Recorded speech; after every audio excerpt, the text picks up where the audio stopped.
Bienvenidos a la Rarotinga. ¿Qué tal? ¿Cómo han estado? De nuevo aquí con ustedes, Ernesto y Adriana, aquí en el cuarto capítulo de la Rarotinga. Les traemos un super programa, la verdad. Vamos a hablar de algo súper padre. Pero antes de nada, vamos a presentar a nuestro invitado del día de hoy. Y es Santiago. Bravo. ¿Cómo están? Aquí estamos. ¿De qué van a hablar el día de hoy? Vamos a hablar de el concierto más padrote que ha habido, probablemente solo superado por el Live Aid, pero por la cobertura que tuvo el Live Aid. Pero si no hubiera existido el Live Aid, seguramente el mejor concierto que ha existido en la historia del mundo del rock and roll, de la música, es el The Wall de Roger Waters en 1990 en Berlín, Alemania. Just a break in the wall. Bueno, para mí sí, yo creo que sí es uno de los más importantes, porque no nomás movió pues masas y que la gente fuera a verlo, sino que tuvo como un significado muy importante, muy sentimental, porque en ese momento estaban, ¿cómo se dice? Habían tirado el muro de Berlín. Ajá. En 1989, un año antes. Pero ahí vio la oportunidad a Roger Waters. Tú sabes del muro de Berlín, ¿verdad? Ah, claro, me dieron de eso en la clase de la Guerra Fría. Uh-huh. Sí. Que se construyó cuando se estaban repartiendo los comunistas y los capitalistas Alemania. Uh-huh. Y se dividieron a la mitad. Pero quedó la parte de Berlín Dividido. y se hizo un muro. Alemania del Y Este. duró como 40 años el muro hasta que en 1989 pues ya lo derrumbaron. Se unificó Alemania y esa fue una de las razones por la que terminó la Guerra Fría. Y ya se volvieron capitalistas, Tal vez. más o menos. ¿Quién sabe? No ¿Quién sé sabe? qué. Pues muy keynesianos, que ahorita, bueno, el capitalismo adoptó una corriente, la corriente keynesiana, que es el capitalismo, pero con injerencia del Estado. Una cosa muy rara que no está funcionando, pero en ese tiempo nosotros pensábamos que el mundo iba a ser mejor. Lo que se celebraba en ese momento y que por lo que se hizo el concierto, obviamente fue como tú dices, o sea, en noviembre, casi un año antes de 1989, fue la caída del muro de Berlín, que fue algo súper importante mundialmente. Sí. Entonces Roger Waters, conjunto con unas asociaciones, fue Sí. que se unieron para hacer este gran concierto. Colaboraron. Sí, fue precisamente por eso lo estamos sacando hoy, el 21 de julio de 1990, en el Potsdamer Platz, que era como un terreno que estaba precisamente exactamente a la mitad del Berlín Del oeste. del oeste y del Berlín del este. Exactamente donde está el muro. Exactamente donde estaba el muro. Pues imagínate la significancia que tuvo. Hasta las Ese vibras. concierto, las vibras. Vimos videos de cuando lo estaban planeando y había gente atrás de una malla de esas como ciclónicas, y como que eran los del este y estaban así como que bien feo y estaban armando el escenario y ensayando y todavía se sentía esa división. Esa vibra, así Sí. es. Bueno, de hecho, lo organizó pues este concierto Roger Waters junto con la Foundation Memorial for Disaster y el Music Relief, que eran organizaciones que destinaban sus recursos para aliviar a las personas que habían sufrido ya sean desastres o guerras, y pues que eran los niños que habían quedado huérfanos en guerras o que habían perdido sus casas y sus hogares. Y veteranos de guerra. Se donaron $8 millones a esas asociaciones. de ese tiempo pues era una lana. Muchísimo. Por lo menos fíjate, salió más que lo que costó la producción. Platícanos tú de... No, pues tuvo un costo, imagínate la producción, o sea, para esa época hubo muchísima tecnología, el audio, las luces, los videos, hubo un escenario pues impactante porque ha sido los escenarios más grandes del mundo. Wow. Al rato, en los datos ratinguísimos les vamos a decir cuánto medía, pero sí era de los más grandes. Entonces tuvo un costo de $6 millones hacer ese concierto. Wow. Entonces imagínate, para la época y todo, fue súper trascendente ese concierto. Lo vieron 350,000 personas ahí, pero En se vivo. transmitió a 52 países y lo acabaron viendo Como 500 millones. 500 millones de personas. Imagínense la trascendencia. En ese tiempo la música tenía relevancia y significaba algo, y y me gustaba mucho de esa época que la música era un vehículo para transmitir algún mensaje. Por lo general siempre eran positivos, cosa que pues bueno, ahora extraño de la música, ahora creo que ya no se están transmitiendo mensajes en la música nueva. Más que mensajes, más bien transmiten lo que los músicos sienten a través de las canciones. O sea, más que transmitir algo para los jóvenes de hoy en día, que son pues las cosas nuevas que viven, como las parejas y así. El amor. Pero ¿a poco no te gustó, Sam, ver un concierto histórico en un momento histórico con relevancia social, con relevancia económica también, con relevancia política? Ah, claro. Creo que la música ya hoy en día no tiene esa importancia. Es que fue un concierto súper épico porque dicen, cuando los muros se caen, las voces se levantan. Imagínate si tuvo una repercusión en ese momento. Yo creo que fue social, económica y hasta política. Sí. O sea, la música llegaba más allá que el simple sentimiento, como dices tú, del amor, de tus vivencias, etcétera. Ahora también, tristemente, estamos viviendo otra vez un muro que nos divide ahora aquí en México y Estados Unidos. Sí. Y a pesar de que estamos más cerca que antes por internet, que nos acerca tanto como con todas las redes sociales y todo el mundo, antes no estaba tan unido. Aún así, siento yo que nos unía todo lo que vivíamos en ese momento. O sea, como en ese año de 1990 estábamos viendo tu papá en Guadalajara y yo en Culiacán. Estaba entrando a la UP apenas. Fíjate, tú estabas entrando a la universidad y yo estaba en vacaciones para entrar a prepa. No nos conocíamos, no nos hacíamos en el mundo, pero estábamos viendo lo mismo, sintiendo lo mismo. Sí. Y cuántas, pues como dijimos, 500 millones de personas que lo vieron por televisión, más las 350,000 que lo vivieron en vivo. Estábamos al unísono, como quien dice. Sí, tenemos mucha esperanza, se respiraba mucha esperanza en esa época. Y ahora que hay internet, que estamos en el momento así, todos juntos y todo, creo que falta algo que nos mueva. Sí se siente un cambio que viene con todo esto de la inteligencia artificial y todo ese rollo. Pero no sé si para bien. Pero sí, para empezar no sabemos si sea para bien, y en lugar de dar esperanza da miedo. Bueno. Lo de que hay cambio, hay cambio. Pues claro, es que ahora pues ya no se transmite igual, ya no son las mismas personas que hicieron un concierto, ya no hay, o sea, para ellos ya no les tanta importancia como es la humanidad de hoy en día, sino la popularidad y la fama que ellos pueden ganar y cómo pueden afectar a las generaciones de hoy en día también con sus mensajes distintos, que ya no son los mismos que de antes, obviamente. De hecho, sí, también en esa época nosotros pensábamos que el mundo iba a ser mejor y no lo ha sido, fíjate. Si nos llevamos ese chasco. No, yo creo que sí lo fue en un momento. En algunas secciones. En algunas cosas partes, sí mejoró. Pero sí hubo muchos accidentes y atentados que afectaron mucho al mundo económicamente y socialmente. Y fue decayendo. Claro, como el atentado del 9/11. O las guerras que están pasando actualmente, como la guerra de Rusia-Ucrania, Estados Unidos y China por el comercio, y también los del Medio Oriente, como los de India, Irán, o con Palestina y así. Es correcto. Nos hemos estado separando. Pues sí, el mundo se está separando mucho. Sí, de hecho ya se ha oficialmente, pues ya se acabó el multilateralismo. Pero bueno.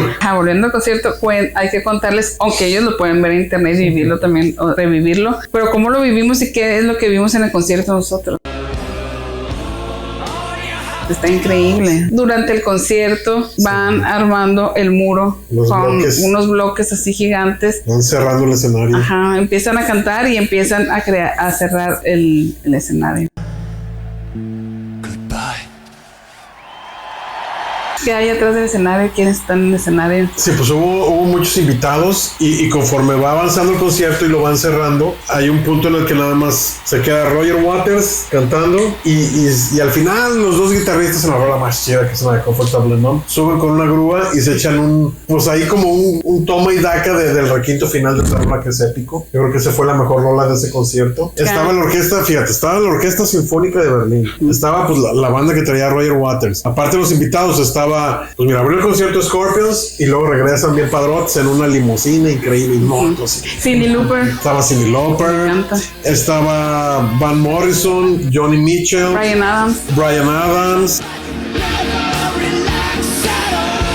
Thomas Dolby, los Hooters, que era la banda de apoyo de Cyndi Lauper, obviamente pues los Scorpions, y bueno, de músicos traían la Orquesta Sinfónica de Berlín, más el coro de Radio Berlín, así se llamaba, más aparte una banda de guerra. Pues había bailarines. Había bailarines y hicieron ahí show.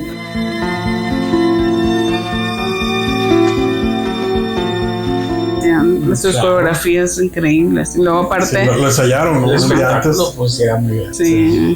Se nota que practicaban varios días para hacer eso. Sí. Y para la época pues ya estaban proyectando imágenes. Hace 35 años y ahorita ya estamos bien acostumbrados a que en todos los conciertos hay imágenes. Pero imagínate hace 35 años. De hecho me llamó la atención el tipo de ear monitors que traía Roger Waters, que parecían ahí sus pinches Walkmans ahí de Sony. Cuando ahora pues te los hacen ahí en cada oreja a la medida y la chingada. Ahí como que estaban empezando los ear monitors, me dieron mucha risa. Y eran unos audífonos eran así. unos pinches Sony, sus Walkmans. Pero bueno, empezaban en ese tiempo a inventar tecnologías para ese tipo de conciertos. Ahora ya todos los artistas traen ear monitors. Pero pues muchas novedades para su época, ¿no? Eran las imágenes y... Por ejemplo, Tizan, ¿qué te gustó? ¿Qué te llamó más? Del concierto, pues bastantes cosas. Hay muchas canciones que se me hizo muy familiares, como la canción de las que se trataban de unos niños esclavizados. Another Brick in the Wall. Esa, sí, tócala. tócala. Es la clásica de Pink Floyd. Sí. Como mi playera. Así es. We don't need no education.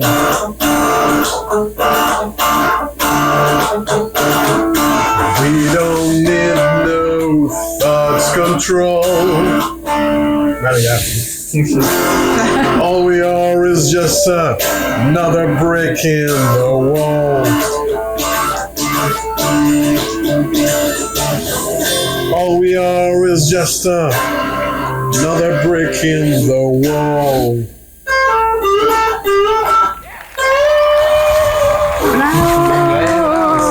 Es la clásica, pero también tiene rolas buenísimas. Ah, claro, tiene sus buenas rolas. A ver, A mí me encanta lo de... Pero no tengo delay, se va a ir feo, pero también tiene el mismo.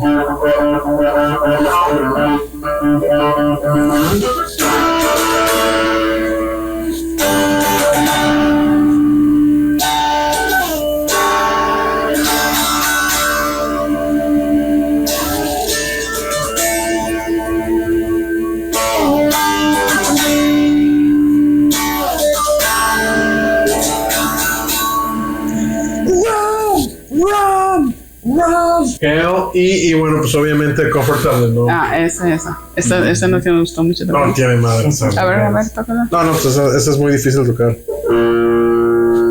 Pues está increíble, ¿verdad? Claro. Otra cosa que me gustó pues fue cuando estaban armando el muro y las representaciones de varias cosas que tenían en lo visual, como las estatuas del profesor verde, así gigante, o los videos que habían puesto así en las proyecciones y cada vez que estaban así construyendo el muro, y también cuando lo destruyeron, esa parte está bien chida. Sí. Y cuando iban bajando así a rapel, así. Sí, y el final también está muy padre. El final. Y el perro, ¿qué es? ¿Qué es el mono ahí inflable ese grandote que sale ahí? ¿Un profesor? No, No, aparte, al último, un perro o un cerdo. no sé, no me fijé. Al final ahí sale. Bueno, yo te voy a decir quiénes son los artistas y los ilustradores y los que hicieron todas las imágenes que se proyectaron y también los inflables gigantes que hicieron en el concierto. Todos esos son unos artistas increíbles. Pues tú dilos. Mira, los hicieron Mark Fisher, Gerald Scarf y Jonathan Park. Gerald Scarf. Pero él también no nomás hizo los inflables, hizo también los clips de animación. Sí. No nomás de o sea, también de la película y todo el trabajo. O sea, él sí desde antes siempre trabajó con él. La película es ilustrador. De hecho, Sam, si quieres, tienes que ver la película de The Wall y este concierto de The Wall si quieres estar bien metido en lo que es el mundo de Pink Floyd. El mundo de Pink Floyd. Pues yo ya me vi el concierto. No, sí. Sí, el concierto ya lo vi. Sí, le hago la película. Muy recomendable. Sí, nomás está medio. La ven. Datos rarotinguísimos. ¿Saben quién iba a estar en el concierto también? Y se la perdieron. ¿Quién? Peter Gabriel, ni más ni menos, y Sir Rod Stewart. No sé por qué Cancelaron de último momento. Ay, no y más. se perdieron estar en el concierto más padrote que ha habido jamás. Yo creo que sí se han de haber arrepentido, la verdad. No lo arrepentido. ¿Verdad? Ya que lo vieron, no manches. Y otro de los datos rarotinguísimos es lo que les había comentado hace rato, lo del escenario, que medía entre 150 a 170 metros de largo.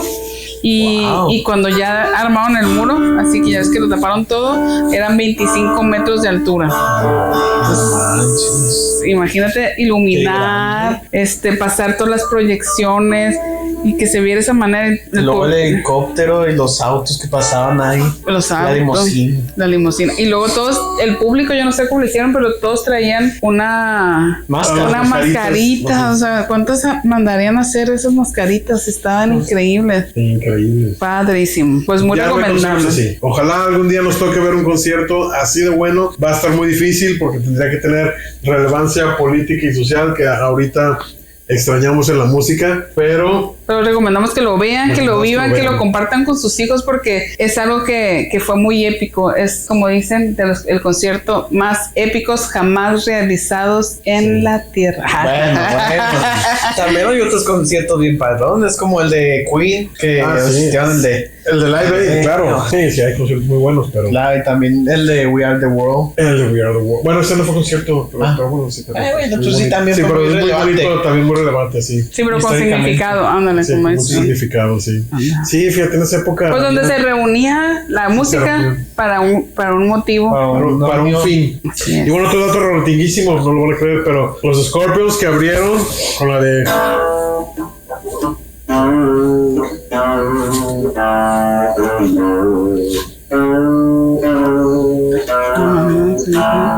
Bueno, ellos que abrieron con esta rock que se llama In The Flesh, todavía siguen vivos. O sea, se sacaron un disco hace como 2-3 años, muy bueno, te los recomiendo. También por ahí googlean a los Scorpions, que pues ahí siguen calando mis. Y Roger Waters también ahí sigue vivo. Sí. Luego hacemos una rarotinga que habla de los Scorpions y otro que ya hable de Pink Floyd más detalladamente. Kurt Cobain, no. También. Sí, también. Sí. Sale. Pues muchas gracias por escucharnos el día de hoy y recuerden suscribirse y seguirnos en las redes sociales de la Rarotinga. Y pues muchas gracias por invitarme el día de hoy. A ver cuándo nos vemos en otros siguientes capítulos. Sí, pues en ese de Kurt Cobain te vamos a invitar porque ya vi que le traes ganas, ¿verdad? Nirvana, ¿verdad? Y coméntenos si ustedes vieron ese concierto en vivo.